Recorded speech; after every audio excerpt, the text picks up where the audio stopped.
Good morning, church. Hope you're having a good start to your day. Appreciate you tuning in to be with us for our series in Joy, going through the book of Philippians. We started into this new section yesterday talking about godly contentment, and Paul and him just kind of opening up and letting us see some wonderful things here about his life, and he is reflecting on how the church of Philippi had been giving and taking care of him. But then he kind of jumps out of that a little bit and says, but you know what? It's not that I have to have stuff.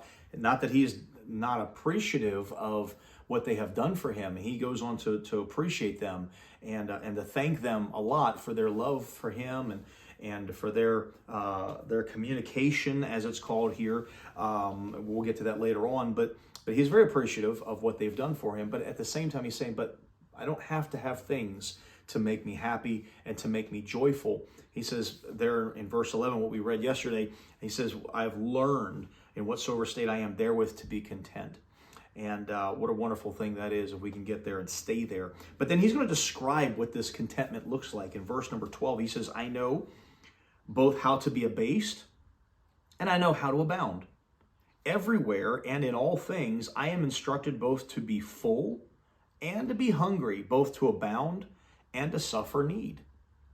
That's interesting contrast there. It kind of is both sides of the spectrum, both extremes, having a bunch or not having enough. And he kind of says in a couple different ways. And I think some of this verse I read and I think, okay, well, that's a good thing to get to.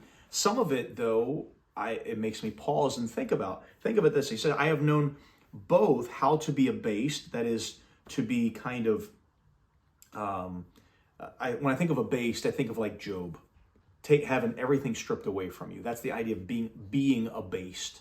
I have been brought down to nothing. He says, I have learned how to be abased.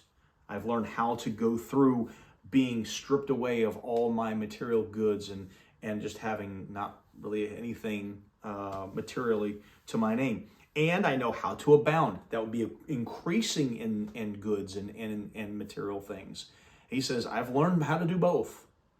Now, that may sound strange that you would have to learn how to abound.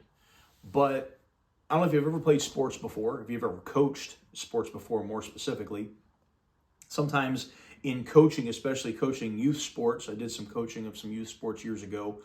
And one thing that I would always try to instill in my young people, I'd say, now look, when we go out there and play our game, we're gonna play hard, we're gonna play to our abilities, we're gonna play to the glory of God. And then when we walk off that field, regardless of what the results are, we're gonna walk off with dignity and with respect, and we're gonna conduct ourselves in a godly way, both in losing and in winning. And both are important. You have to learn how to take a loss with respect and dignity, not be a poor sport about it, throw a fit. Nobody likes to lose, but you don't want to mar your testimony in losing to a point where you have a bad reputation. You treat somebody like garbage because you lost. So there's that side of it, and we all understand that. But there's the other side of it. You have to learn how to win with dignity as well. And I think that's kind of the dynamic here, where Paul talks about, I've learned how to be abased, go without nothing. That would be kind of losing. I've learned how to abound. That would be kind of the winning. You said, well, how do you learn how to abound? Sometimes when we get blessed with a lot, we don't know how to handle it. And some people, when they get a bunch of stuff, they don't know how to handle the blessings that they get. There's a very real learning curve on handling blessings, handling prosperity, handling abundance. You think about, if you ever heard stories about lottery winners, and there's a high percentage of people who win the lottery who go bankrupt because they don't know how to handle their prosperity. And I think there's something to be said about that. But there is a very real learning curve on how to handle blessings from God appropriately. One thing that comes to my mind in a very practical way, when you're abased and when you're without nothing, it's very easy to be dependent on God and say, Lord, I really need you. I can't do this without you. You see, I have nothing. I'm broken. And God, please help me. That's the abased side. And we learn that. We learn to suffer need and want, and to learn how to beg God in our lacks and in our needs. But what about when we have a lot of stuff? What about in the feasting side of things? Talk about sometimes we feast, sometimes we famine. What about in the feasting times of life where we have a little bit extra and we have a little bit more?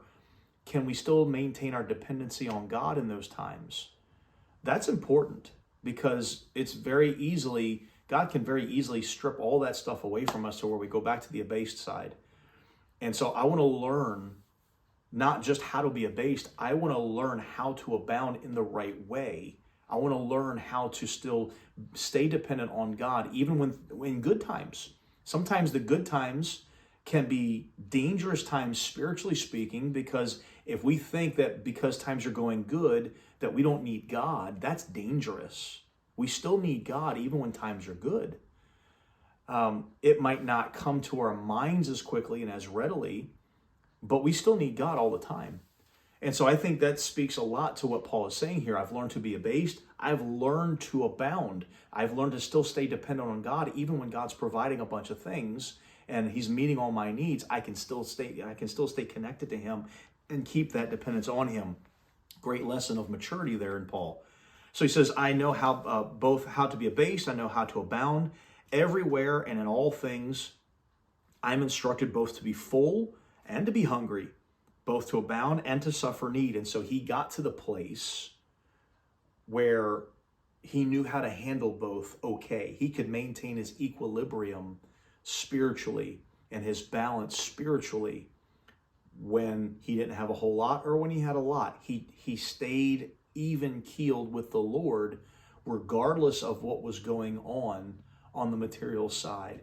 That is a huge, huge step of maturity that a lot of people don't get to. I hope that I can get to that place one day in my faith. I hope I've made some strides through the years as I've been walking with the Lord, that I'm better than what I once was. Certainly don't think I have gotten to perfection in that. I know I haven't gotten to perfection in that, but I want to get better. And I want to learn how to be able to trust the Lord no matter what the provision is. If it's little provision or a lot of provision, I want to be able to trust God equally in both of those. And that's really what it means in verse 13, where he says, I can do all things through Christ, which strengthens me.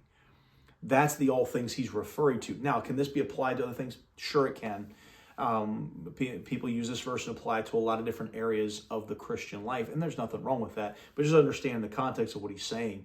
The all things he's talking about is that no matter if I have a lot or a little, I can still keep going forward with the Lord. I can still maintain my walk with the Lord regardless of the material provision or lack thereof that God has allowed. And that's a great lesson to learn. It's a great place to get to. And again, like he says in verse number 11, I have learned in whatsoever state I am therewith to be content. This is a learning process. This does not happen overnight. Sometimes I think in the teaching part of this learning from the Lord's side, he teaches us the abased side of it, and we learn to find dependence in him in the lacks. And then as he provides, we have to get challenged in ourselves to continue to maintain that dependency. I can't tell you how many people that I have ministered to in my own ministry that were in the abased portion of life, and begging God, and you can see the dependence in them. And they're all praying that God would answer this prayer and provide and provide and provide. And then when God provides, they disappear. You don't see them in church.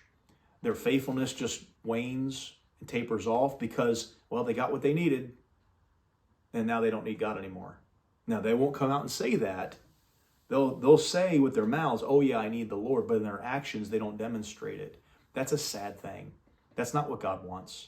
God wants us dependent on him and continuing to serve him and continuing to keep our eyes on him no matter what the provision would be in our lives. So I know this is a challenge to me. I hope this is a challenge to you. I hope this will help you and help me to reflect on where we are in our spiritual maturity. And as we do this, we will experience God's joy as we're learning to be content with whatsoever things God gives, and therewith to be content, learning to be in that state and to maintain that. So I hope this has helped to you. I hope you have a wonderful day. Join us again tomorrow. God bless.